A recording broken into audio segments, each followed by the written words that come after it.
friends, I am Dr. Umesh Sharma, plastic, cosmetic and hair transplant surgeon.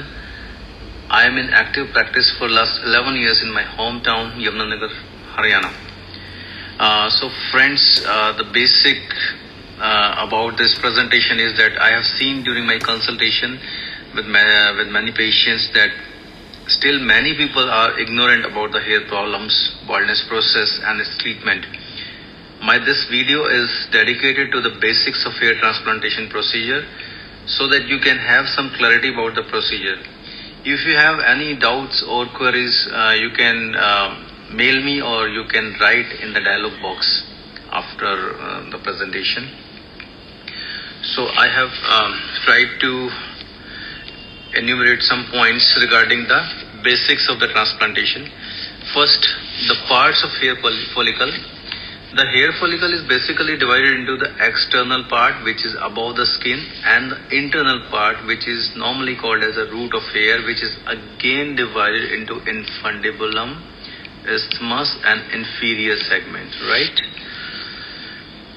Then, okay, how many hair do we have? At the time of birth, normally we have 1 lakh to 1.5 lakh hair at our scalp.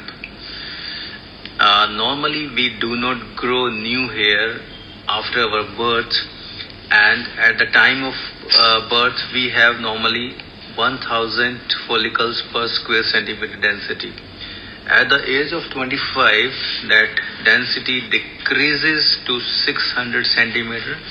It is not because of hair loss, it is because our scalp, the skin of head, now it has expanded in the size from a kid's scalp to adult scalp, and the number of hair they remain same. That's why we get little decreased density, but the hair follicles are thickened, so the appearance of volume remains same. With age, we normally our density decreases. It is because of the less number of hair per unit graft. So, and each follicle grow about 20 new hair in lifetime because they go on shedding and coming back again. Each hair falls off eventually and is replaced by a new hair. Hair cycle, we can divide the hair cycle into 3 parts: anagen, catagen and telogen. Anagen is the growing phase, which is normally present in the 85 to 90% of scalp hair. Telogen is present in the 13% of the hair, which is a very small miniaturized hair which just represent the hair and its root. Ultimately, it will develop into anagen hair. And the in-between transitional stage is also there, and which is called catagen, and 1% to 2% of total hair are in the transitional phase of hair. Normally we divide our baldness into 7 stages. Stage 1 and 2 are taken as normal. 3 is just temporal recession of hair. 3 vertex is again temporal recession, as well as the baldness at the vertex area. Then this vertex area goes on increasing, and temporal recession goes on increasing in size, but they always remain in front of the ear. They never crosses this vertical line starting from the origin of hair. So this is till grade 4. Grade 5 is the crown baldness increases, and this frontal recession of hair goes beyond the origin of hair, and in the 6th they merges, both the baldness patches merges. It is grade 6. Grade 7 is again the temporal humps, they decline horizontally, and there is a small fringe of hair remains, which are called as zone of permanent hair, which are the donor hair. With this side is the site from where we can take hair which are to be transplanted.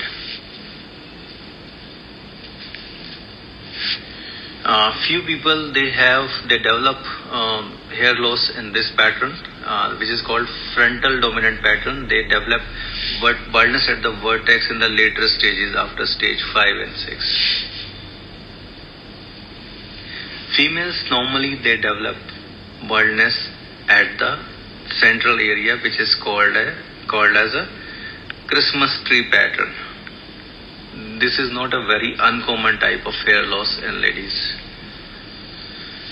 Okay, this is the image which shows the area which have permanent hair. These areas normally we do not lose hair from these areas during our lifetime. So we can take hair from these areas which are to be transplanted at the baldness areas, right?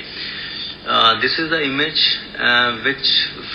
from which we have tried to show that after you take the follicle, small red dots remain, which shows that follicle has been extracted out from these areas. Normally 1 mm, 0.9 or 0.8 mm size sponge is used, and these red dots they heal within 7 to 10 days time. We take it in a random pattern, so even if we take 30 to 40% of total hair from these areas, it does not give you any type of, you can say, perception of decreased density of hair in the donor site. These are the extracted out follicles, how they look like after being extracted from the donor area. These are the hair units, or you also call them as graft. They have different number of hair, like this is one hair, single hair. This has 1, 2, 3. This is a telogen hair, which I was trying to tell you that few hair, 13% of our body hair are present in the telogen stage. Again 3 hair, 2 hair, 2 hair, 2 hair plus I think 1 hair is in the background. Plus their length is also different. You can see this is 3 mm, 4 mm, 5 mm, even 6 mm, or even sometimes rarely 7 mm depth is also there. This is the image after second day of transplantation, when the person comes for the shampoo. First shampoo is done at our center on the second day of transplantation, of hair transplantation. This is how you look like. The area is neat and clean. We advise person to put a cap or some cloth for next 10 days just to cover his head. No need of any kind of dressing or anything over this. And this is how you look like at the end of 10 days.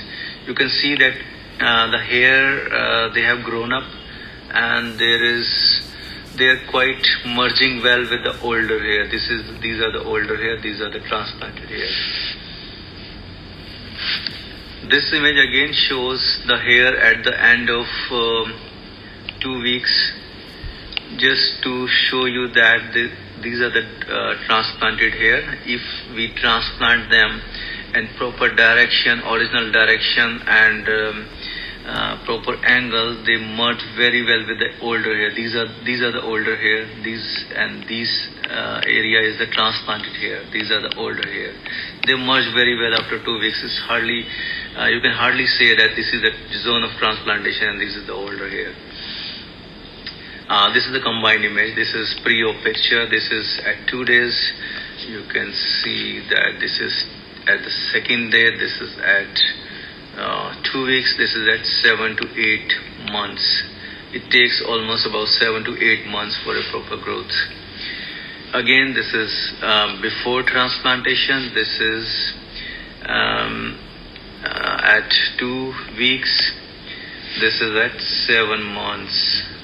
You can see the transformation, and these hair are in normal direction, and they look like a normal hair. They grow like normal hair. You require cutting. You can do any kind of grooming with these hairs, and their life is equal to life at the donor site. The hair at the donor site, because the roots are the same. Grade 3, this is an example of grade 3 hair loss, where the person develops temporal recession of hair. So we have transplanted this area, and this is image almost 1 year after transplantation. This is a nice picture. This traction baldness. Whenever our sick people, they go for hair cutting. They develop this kind of flexion alopecia, which is present in the temporal areas or the frontal area. So it's possible to put hair transplantation, to do transplantation at these balding areas. This is image after 8 months of transplantation. Again, grade 7 baldness. In this patient, we had used scalp hair as well as beard hair to put over this big, large area of hair loss. So even if we take a large number of hair from the beard, it's possible to keep beard. The person can keep his beard, and there is hardly any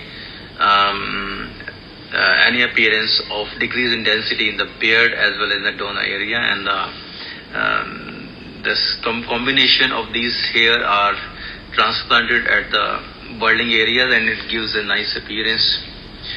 Again, this person, we had given 4,500 grafts from the scalp as well as beard hair. Beard hair normally are transplanted at the mid scalp and vertex area because these are a little bit thicker hair and difficult to manage, difficult to groom in the frontal area. So frontal areas we always keep scalp hair just to give a natural appearance for this after results. Again, grade 7 hair loss. We have tried to cover this area by scalp hair. You can see scalp hair not very good. These are you can say thinned out hair, plus beard hair were good. So we joined both these hair, and these were transplanted at the balding areas. You can see from the front, and let me show you from side. This is the side. Even just after one sitting, we could cover this much of area, just a small area with decreased density is still remaining at the vertex, just to be covered in the second session.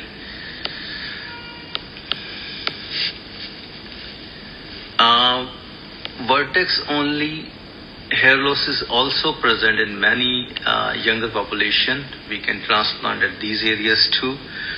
You can see that 700 grafts were put in this area, and this is after pictures after 1 year of transplantation. We have transplanted many patients for the beard, for the mustache. Just example here. One more example. Just hair transplantation at the beard, as the mustache also we have tried to thicken it. Scar alopecia we can also transplant at the scarred areas, like this person had got burns during his childhood, and we had put a hair transplantation just to cover these areas, and you can see the nice results here, and this burnt area is hidden well. What are the precautions? First of all, just for your knowledge, it is done in local anesthesia. Patient is discharged on the same day, and we call him for first wash after 48 hours. We give antibiotics and some painkillers for 5 days only, and we advise patient to cover his head with a cap or cloth for 10 days. After 10 days, no need for any kind of specific precautions. You should always go for a qualified center, because many centers technicians are doing it, and then you have many kind of problems, decreased density, unnatural direction, or so many things. So always avoid quacks, that will avoid the complications. Thanks a lot, friends. You can send me your messages. You can subscribe my channel. I have started giving videos. I will try to cover all the aspects of plastic surgery, because many people are ignorant about the procedures. So thank you, friends. Thank you.